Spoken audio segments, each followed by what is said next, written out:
Story master YouTube channel story মাস্টারের পক্ষ থেকে সকল দর্শক বন্ধুদেরকে জানাই আমার আন্তরিক অভিনন্দন। আজকে আপনাদের যে ঘটনার কথা বলবো, সে ঘটনাটি শুনলে আপনাদের গায়ের লোম কাঁটা দিয়ে উঠবে, আবার খাড়া হয়ে উঠবে। ঘটনাটি এতটাই ভয়ঙ্কর, তা আপনাদের কাছে অনুরোধ, ঘটনাটি শেষ পর্যন্ত শুনবেন, তাহলে পরে আপনারা ব্যাপারটা বুঝতে পারবেন। বিশু তপন দুই বন্ধু, বহুত দিন থেকে তাদের বন্ধুত্ব, একই সঙ্গে পড়াশোনা করে। তারা আজকে পাশের এক গ্রামে বিয়ের নেমন্তন্ন খেতে গেছিল। নেমন্তন্ন, বিয়ে বাড়ি নেমন্তন্ন খাওয়া দাওয়া শেষ করে তারা দুই বন্ধুতে রাত্রেবেলাতে কোনো যানবাহন পায়নি, হাঁটতে হাঁটতেই তারা পাশের গ্রামে, তাদের নিজেদের গ্রামে চলে আসছিল। গ্রামের রাস্তা দিয়ে আসছে,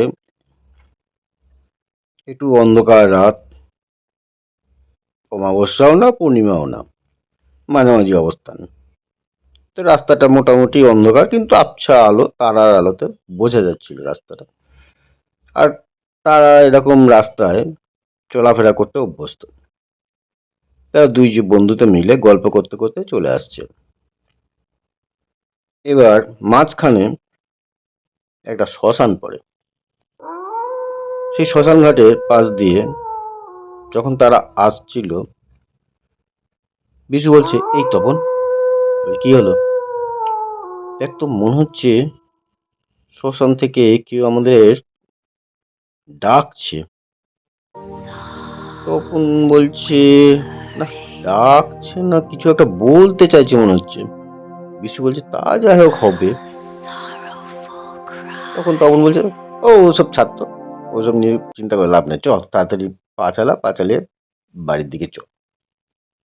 হঠাৎ শ্মশানের দিক থেকে একটা বাচ্চা শিশুর আওয়াজ, কান্নার আওয়াজ আসছে।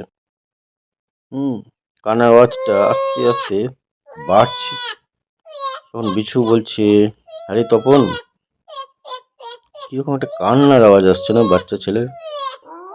তখন তপন বলছে, হ্যাঁ তাই তো, কি দেখবি? বলে, আরে যা, এই রাত্রিবেলায় শ্মশানে কে কাঁদছে? তপন বলছে, যদি কোনো বাচ্চা ছেলে পড়ে থাকে, হয়তো কেউ ফেলে দিয়ে গেছে। এরকম নানা রকম চিন্তা ভাবনা করতে করতে তারা শ্মশানে একটু ভেতর দিয়ে গেল। বিশু তপনকে বলছে, তপন দেখ তো, আওয়াজটা কোন দিক থেকে আসছে? তপন বলছে, আরে আমার তো মনে হচ্ছে আওয়াজটা, দেখ ওই গাছের উঁচুতে ডাল, কোনো একটা ডালের ওখানটা, ওই যে পাখির বাসাটা দেখছিস, ঠিক ওই পাখির বাসার থেকে আসছে। বলছে, হ্যাঁ ঠিকই বলেছিস। অত উঁচুতে বাচ্চা গেল কি করে? আর কান্নার আওয়াজ অন্ধকারের মধ্যে, ঠিক একবারে বাচ্চা ছেলে যেরকম ভাবে কাঁদছে, ঠিক সেই রকম ভাবে কাঁদছে। তার কান্নার আওয়াজ শুনে গাটা শিরশির শিরশির করে উঠে দুজনের। তপন বলছে, আরে বিশু, চল একবার দেখেই আসি। বিশু বলছে, যাবি? আমার তো আবার ভয় লাগছে। আরে ভয় করলে হবে, চ না একবার দেখেই আসি। চ। গাছের নিচে দুজনে গেল। দেখছি, হ্যাঁ, গাছের উপর থেকে বাচ্চা ছেলে কান্নার আওয়াজটা আসছে।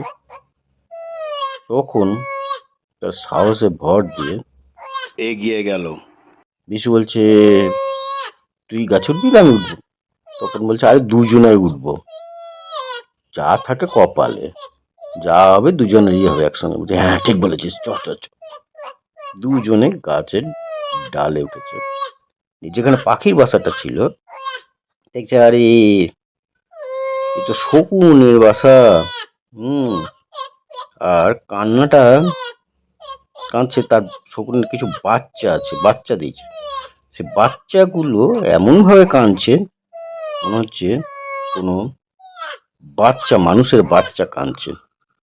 এবার পরিষ্কার মানুষের বাচ্চার, মানে ছোট শিশু কান্নার মতন।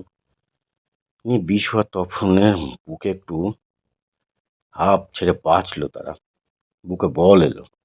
বলছে, আরে বাপ রে বাপ, আমরা তো কি ভাবছিলাম হয়তো কোনো বাচ্চা ছেলেই ফেলে গেছে। তাই এইরকম একই রকম কান্নার আওয়াজ হয়। তখন তপন বলছে, হ্যাঁ আমি কিন্তু শুনেছি শকুনের বাচ্চার আওয়াজ নাকি বাচ্চা ছেলের মতন হয়। হ্যাঁ, আর বাতাসে এটা বহু দূর চলে যায়।